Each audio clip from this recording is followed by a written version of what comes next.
Mahkamah Konstitusi menegaskan bahwa wakil menteri dilarang rangkap jabatan baik sebagai komisaris maupun direksi di BUMN dan perusahaan swasta. Dalam putusan yang tertuang di situs mkri.id nomor 21/PUU 23/2025 berisi terang bahwa wakil menteri juga dilarang merangkap jabatan lain sebagaimana disebutkan dalam pasal 23 Undang-Undang 39 tahun 2008. Gugatan ini dilayangkan oleh Juhaidi Rizaldi Roringkon yang dalam prosesnya pemohon meninggal dunia. Meski MK tidak menerima gugatan Juhaidi, MK tetap mencantumkan penegasan dalam undang-undang yang melarang menteri rangkap jabatan. Hal ini juga berlaku bagi wakil menteri. Fenomena rangkap jabatan ini menjadi sorotan saudara karena menimbulkan pertanyaan mengenai efektivitas kinerja dan potensi konflik kepentingan. Beberapa di antaranya wakil menteri yang baru-baru ini tercatat menempati posisi komisaris BUMN. Antara lain ada Taufik Hidayat, wakil menteri pemuda dan olahraga merangkap sebagai komisaris PT PLN Energi Primer Indonesia.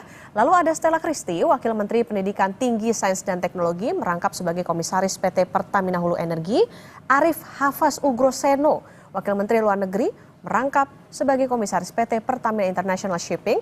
Anggaraka Prabowo, wamen komunikasi dan digital merangkap sebagai komisaris utama PT Telkom Indonesia Persero Tbk. Dan yang terakhir Ferry Juliantono, wakil menteri koperasi merangkap jabatan sebagai komisaris PT Pertamina Patraniaga. Mahkamah Konstitusi tidak dapat menerima permohonan tentang kementerian negara di dalamnya termasuk rangkap jabatan. Jadi bagaimana status hukum bagi wamen yang merangkap jabatan menjadi komisaris BUMN? Kompas Bisnis akan tanya ke pakar hukum tata negara Prof. Juanda melalui sambungan daring. Selamat pagi Prof. Juanda. Selamat pagi, Assalamualaikum warahmatullahi wabarakatuh. Waalaikumsalam warahmatullahi wabarakatuh. Prof. Juanda, tadi ada beberapa nama. Jadi wamen yang rangkap jabatan itu statusnya gimana sebetulnya? Apakah melanggar konstitusi kalau kita lihat dari putusan MK yang terakhir? Ya, pertama begini ya, kita dalam negara hukum Indonesia ini kesemuanya kan sudah diatur. Ya, satu pengaturannya adalah diatur dalam konstitusi, misalnya jelas di dalam pasal 1 ayat 3 prinsip negara hukum. Apa artinya prinsip negara hukum? Semua warga negara, pejabat siapapun termasuk orang asing yang ada di wilayah hukum Indonesia harus taat kepada hukum. Dan oleh karena itu ketika sudah ada undang-undangnya, sudah ada peraturannya yang melarang ya diikuti, dipedomani. Nah, ketika ditanya soal tadi jabatan wamen dilarang merangkap jabatan pejabat negara lainnya, komisaris atau organisasi yang sumber anggaran pendapatannya dari APBN atau APBD, ya harusnya diikuti dan itu tertuang di dalam pasal 23 Undang-Undang Kementerian Negara. Memang di dalam pasal 23 itu sendiri tidak menyebut wamen ya. Tetapi dengan putusan MK ya nomor 80 tahun 2019 terus dipertegas dengan putusan MK nomor 20 tahun 21 ya 23 Romawi tahun 2025 itu penegasan bahwa wamen itu sama statusnya dengan menteri ya. Kenapa? Karena dia diangkat dan diberhentikan oleh presiden. Nah, dengan demikian status jabatan itu adalah satu kotak dengan menteri.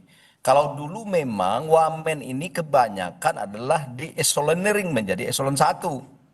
Kalau sekarang kan tidak. Nah, oleh karena itu alasan-alasan tadi saya sudah sampaikan beberapa waktu yang lalu memang wamen ini dilarang. Konsekuensi dari wamen dilarang menjadi merangkap jabatan, tentu ya kalau dilanggar ya seharusnya dianulir atau direposisi kembali, pilih mau di direksi salah satu BUMN atau terus lanjutkan menjadi wamen. Nah, kalau wamen itu kan memang itu diangkat oleh presiden, hak prerogatif presiden. Oleh karena itu ini pilihan.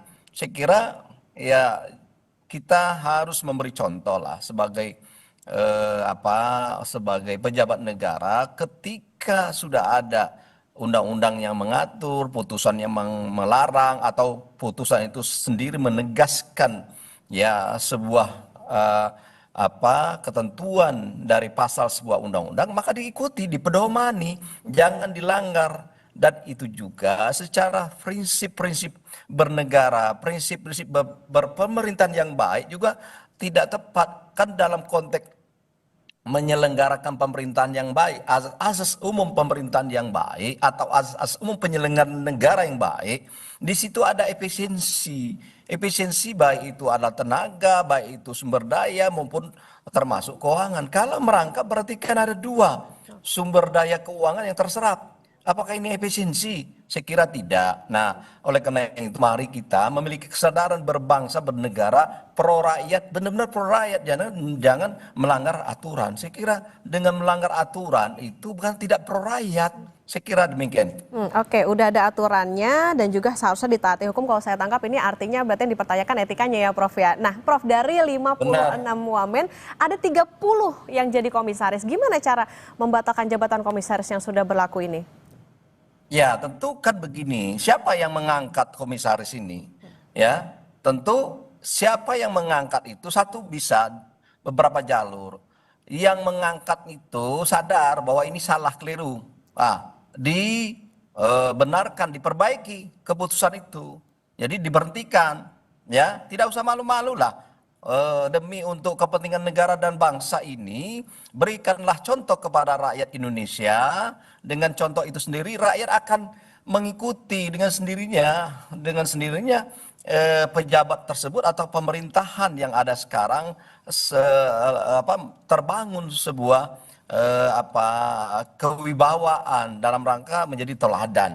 Nah, yang kedua bisa saja yang bersangkutan sendiri kita menunggu ini ya siapa yang cepat mengambil sikap dengan putusan MK ini berdasarkan pada putusan yang 21 berdasarkan putusan MK 80 misalnya mengundurkan diri dari yang saya sampaikan tadi, mengundurkan diri dari wamen atau mengundurkan diri dari komisaris. Pilih dua-dua. Jadi itulah saya kira memperlihatkan, menunjukkan keteladanan dan beri contoh. Saya kira jangan sampai rakyat terus berkomentar, berkuar-kuar, berjuang untuk supaya pejabat negara kita semua ini taati hukum, taati aturan, tetapi tidak mau. Nah, contohlah ada yang hal-hal yang nilai-nilai atau kebiasaan yang dilakukan oleh beberapa bangsa lain, misalnya Jepang. Ketika Jepang itu jangankan seperti ini. Contohnya misalnya dia adalah Kementerian PU. Ketika ada yang berisiko dari sebuah jalan atau dari sebuah jembatan untuk rakyat satu saja dia mundur. Ya kayak gitu. Tetapi kita tidak gitu loh. Nah, mari sudah saatnya juga kita memberi contoh kepada generasi muda, kepada rakyat Indonesia, ya berubahlah, saya kira itu. Oke, harapannya adalah secara normatif sebetulnya ya kita tunggu nih ada aksi nggak nih dari para wamen ini karena tadi udah disentil lewat aturan. Nah Prof, ada wamen justru yang bilang ini bisa sejalan dengan pos kementerian yang mereka jalankan sebagai komisaris BUMN. Tanggapan Anda? Mau sejalan, mau tidak sejalan, sejalan tapi melanggar undang-undang tidak, melanggar putusan tidak. Jangan berargumentasi yang mencari pembenaran logika yang sebenarnya tetap prinsipnya melanggar undang-undang, prinsip melanggar putusan Mahkamah Konstitusi. Ya, carilah sejalan yang tidak melanggar undang-undang, cari jalan yang paham sejalannya tidak melanggar putusan Mahkamah Konstitusi. Jadi jangan berargumentasi mencari pembenaran dari apa yang dilakukan hanya pikiran yang sosiologis, politis, ya. Ini persoalannya adalah berpikir logika secara hukum, ya. Oleh karena itu saya kira tidak ada alasan apapun, ya. Kalau tidak tentu ada dua memang kalau mau sejalan itu tapi tidak melanggar undang-undang itu.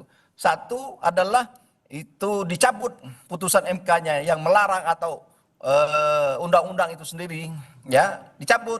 bilang aja di situ, wamen bisa, menteri bisa misalnya. Atau memang ya tadi mundur atau tidak dilaksanakan.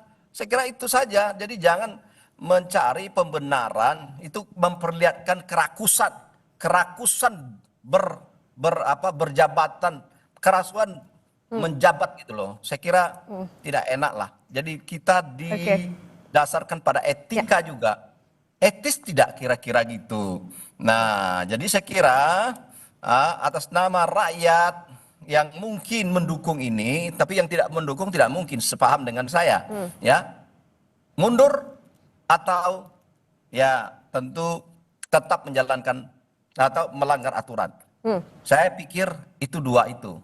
Oke. Tergantung pada hati nurani pada para pejabat yang bersangkutan. Oke, baik. Rakyatnya lagi sulit cari kerja, tapi wamennya rame-rame rangkap jabatan jadi komisaris. Nah, ini nanti kita tunggu ya, Prof, karena ini jadi ironi nih, karena tadi ya kondisinya berbeda antara rakyat dengan pejabat ya. Apakah nanti meritokrasinya bisa berhasil di BUMN dengan adanya komisaris ini yang harusnya independen, tapi justru dirangkap jabatan jadi wamen. Terima kasih Pakar Hukum Tata Negara, Profesor Juanda sudah bersama di Kompas. Sehat selalu, Prof. Terima kasih.